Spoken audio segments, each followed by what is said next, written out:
આપનું સ્વાગત છે. આજે આપણે વિશ્રામવાર એટલે કે સાબાથ પર ઊંડાણપૂર્વક ચર્ચા કરવાના છીએ. સામાન્ય રીતે આ શબ્દ સાંભળીએ એટલે મગજમાં શું આવે? આરામ, રજા, કોઈ કામ નહીં. પણ આજે આપણી પાસે જે સ્ત્રોતો છે એ કંઈક અલગ જ વાત કરે છે. એકદમ વિરોધાભાસી. જુઓ, એક તરફ નિયમ હતો કે વિશ્રામવારે કામ કરનારને મારી નાખવામાં આવે, આટલો કડક નિયમ, અને બીજી જ તરફ મંદિરમાં સેવા આપતા યાજકો, એ લોકો તો વિશ્રામવારે જ સૌથી વધુ કામ કરતા. બલિ ચઢાવવા, અગ્નિ પ્રગટાવવી, આ બધું તો કામ જ કહેવાય ને. બરાબર. અને ખુદ ઈસુએ પણ વિશ્રામવારે લોકોને સાજા કર્યા. તો આ શું છે? શું આપણે આખો અર્થ જ ખોટો સમજ્યા છીએ? તમે એકદમ સાચા મુદ્દા પર આવ્યા છો. આ જ વિરોધાભાસ આખી ચર્ચાનું કેન્દ્ર છે. સ્ત્રોતો એમ કહે છે કે આપણે આને કામ કરવું કે કામ ન કરવું એ રીતે જોવાનું જ નથી. તો પછી કેવી રીતે જોવાનું? સવાલ એ નથી કે કામ કરવું કે નહીં. સવાલ એ છે કે કેવા પ્રકારનું કામ.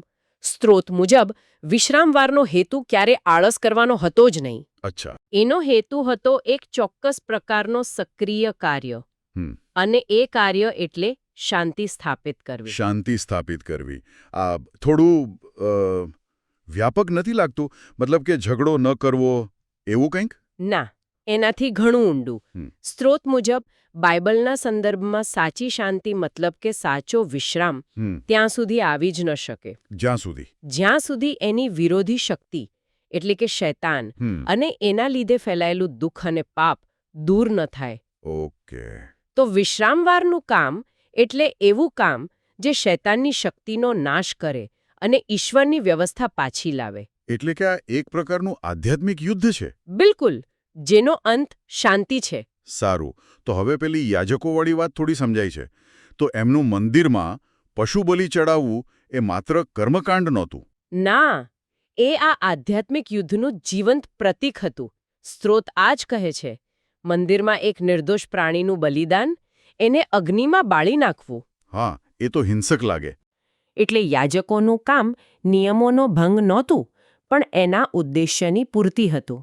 તેઓ શાંતિ સ્થાપિત કરવાનું કામ કરી રહ્યા હતા. વાહ, આ તો આખી વાત જ વરી ગઈ. અને આના પરથી સ્ત્રોત એક શ્રેષ્ઠતાનો ક્રમ પણ સમજાવે છે, જે બહુ રસપ્રદ છે. શ્રેષ્ઠતાનો ક્રમ એ કેવો? ઈસુ કહે છે કે મંદિર વિશ્રામવાર કરતાં મોટું છે અને તેઓ પોતે મંદિર કરતાં પણ મહાન છે. એનો અર્થ એમ કે વિશ્રામવાર એક સિદ્ધાંત છે. મંદિર એ જગ્યા છે જ્યાં એ સિદ્ધાંત અમલમાં મુકાય છે. એટલે કે દુષ્ટતાનો નાશ કરવાનો સાંકેતિક કામ થાય છે. એટલે કાર્ય કરવાની જગા સિદ્ધાંત કરતાં મોટી. બરાબર. અને ઈસુ જે આ કામને માત્ર સાંકેતિક રીતે નહીં પણ હકીકતમાં પૂરું કરે છે, એ મંદિર કરતાં પણ મહાન છે. એટલે જ એ પોતે જ અંતિમ વિશ્રામ છે. હા, તો આ દૃષ્ટિકોણથી મેં ક્યારે વિચાર્યું જ નહોતું. તો જો યાજકોનું કામ એક પ્રતીક હતું, તો એ કઈ મોટી હકીકત તરફ ઇશારો કરતું હતું? આની પાછળ કોઈ ભવિષ્યનો સંકેત હતો? હા, અને અહીંથી આ વિષય એકદમ વિશાળ બની જાય છે. સ્ત્રોતો સાપ્તાહિક વિશ્રામવારને ભવિષ્યની એક બહુ મોટી ઘટના સાથે જોડે છે. કઈ ઘટના? 1000 વર્ષનું રાજ્ય, જેને સહસ્ત્રાબ્દી રાજ્ય પણ કહેવાય છે. ઓકે, એટલે જેમ 7 દિવસના અઠવાડિયામાં 7મો દિવસ આરામનો, એમ માનવ ઇતિહાસની સમયરેખામાં 7મી સહસ્ત્રાબ્દી. એવું કંઈક? એકદમ નજીક. સ્ત્રોત સમજાવે છે કે આદમથી અત્યાર સુધી લગભગ 6000 વર્ષ થયા છે. હા. આ 6000 વર્ષ સંઘર્ષ અને દુઃખના રહ્યા છે. પણ 6ઠ્ઠી સહસ્ત્રાબ્દીના અંતમાં શૈતાનનો અંતિમ ન્યાય થશે અને પછી 7મી સહસ્ત્રાબ્દી શરૂ થશે. બરાબર, જે 1000 વર્ષનો સંપૂર્ણ શાંતિ અને વિશ્રામનો સમય હશે. એ જ સાચો વૈશ્વિક વિશ્રામ છે. તો દર અઠવાડિયે આવતો શનિવાર એ આવનારા એ મોટા વિશ્રામની યાદ અપાવે છે. યાદ પણ અને ગેરંટી પણ. એ વાતની ઘોષણા છે કે શૈતાનનો પરાજય નક્કી છે અને ઈશ્વરની શાંતિ આ પૃથ્વી પર આવશે જ. આ અદ્ભુત છે.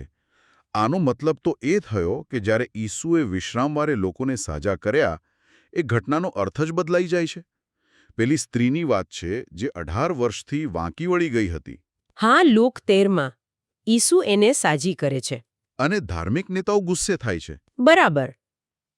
ત્યારે ઈસુ શું કહે છે? એ કહે છે, તમે તમારા ગધેડાને પાણી નથી પીવડાવતા?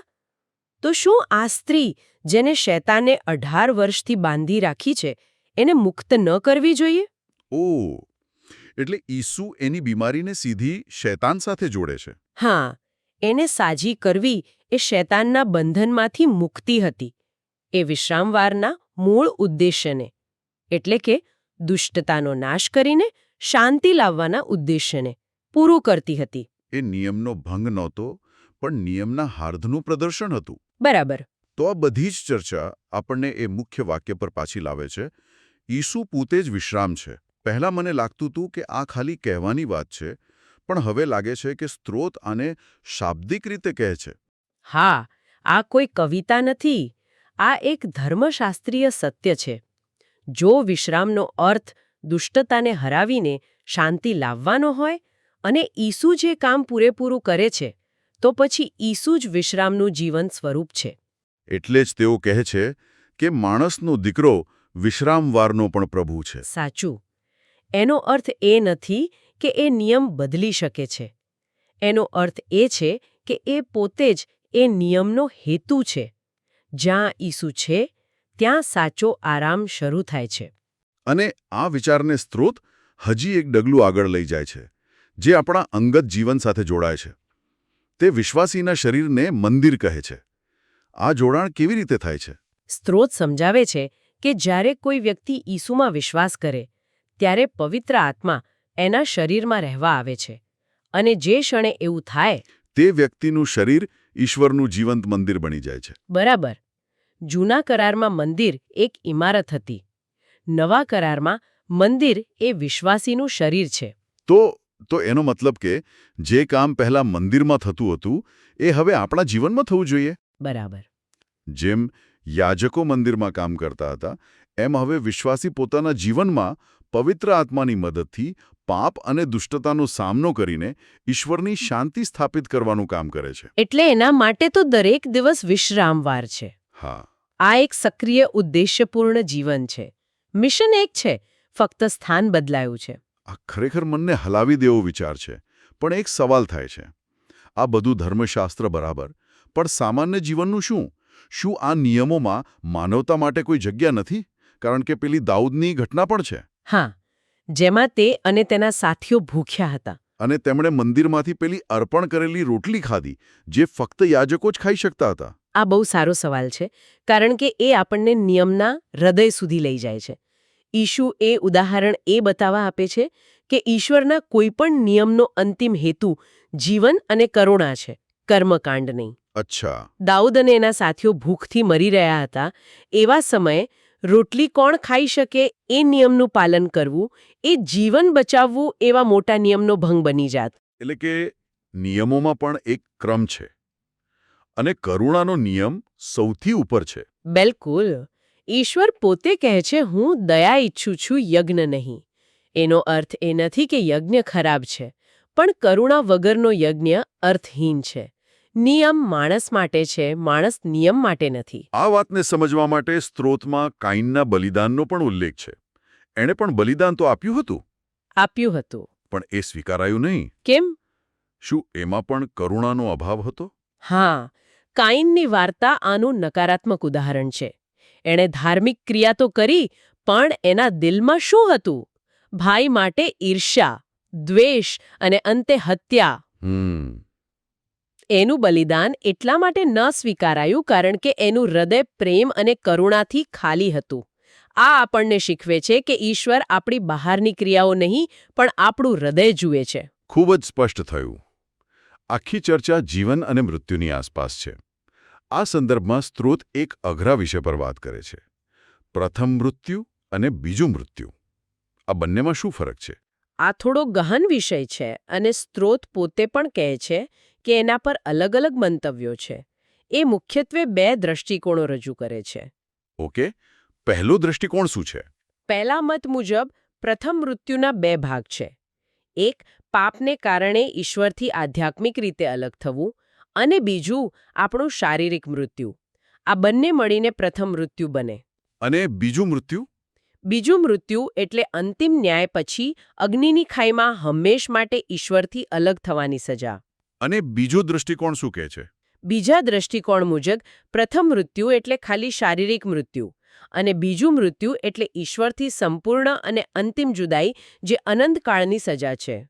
આ થોડું ટેકનિકલ છે. છે, પણ રસપ્રદ વાત એ છે કે બંને મંતવ્યોનો નિષ્કર્ષ એક જ છે અને એ ઈસુના કાર્ય સાથે જોડાયેલો છે.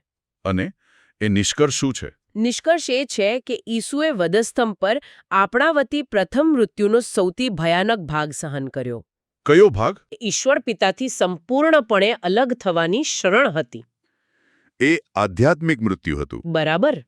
તેમને એ અનુભવ્યું જેથી જે કોઈ તેમનામાં વિશ્વાસ કરે તેને અંતિમ બીજા મૃત્યુથી એટલે કે હંમેશની સજામાંથી બચાવી શકાય. તેમનું મૃત્યુ આપણા માટે જીવન બન્યું. તો ચાલો આ બધી વાતોને જોડીએ. આપણે વિશ્રામવારની એક સાદી સમજથી શરૂઆત કરી અને ત્યાંથી આપણે સૃષ્ટિના અંતિમ હેતુ, ઈશ્વરના સ્વભાવ અને માનવ જીવનના ઉદ્દેશ્ય સુધી પહોંચ્યા. આ સ્ત્રોતો વિશ્રામવારને એક નિષ્ક્રિય નિયમ તરીકે નહીં પણ જીવવા માટેના એક સક્રિય અને શક્તિશાળી સિદ્ધાંત તરીકે રજૂ કરે છે. બરાબર. આ વિશ્લેષણ વિશ્રામવારની વ્યાખ્યાને કામ ન કરો એવા નકારાત્મક આદેશમાંથી સાચો આરામ અને શાંતિ સ્થાપિત કરવા માટે કામ કરો એવા હકારાત્મક મિશનમાં બદલી નાખે છે. અને એ બતાવે છે કે ઈશ્વર આ દુનિયાના દુઃખ અને અન્યાયને જોઈને ચૂપ નથી. બિલકુલ. તેઓ કાર્યરત છે અને આપણને પણ એમના એ મહાન કાર્યમાં ભાગીદાર થવા બોલાવે છે. અને આ સાથે શ્રોતાઓ માટે એક અંતિમ વિચાર. સ્ત્રોતમાં પ્રથમ ફળ એટલે કે એવા સાક્ષીઓનો ઉલ્લેખ છે જેમની એક નિશ્ચિત સંખ્યા પૂરી થવાની બાકી છે. સ્ત્રોત કહે છે કે જ્યારે એ સંખ્યા પૂરી થશે ત્યારે જ શૈતાનનો અંતિમ ન્યાય થશે અને એ સંખ્યા હજી પૂરી થઈ નથી. તો વિચારવા જેવો પ્રશ્ન એ છે કે જો એક વિશ્વાસીનો હેતુ વિશ્રામવારના સિદ્ધાંતોને જીવંત કરવાનો હોય એટલે કે દુષ્ટતાનો સામનો કરવો અને ઈશ્વરની શાંતિ સ્થાપિત કરવી, તો આજના વિશ્વમાં આ સાક્ષી તરીકે જીવવાનો ખરો અર્થ શું છે? આ દૃષ્ટિકોણ આપણા રોજિંદા જીવન અને આપણા કામને કેવી રીતે બદલી શકે છે?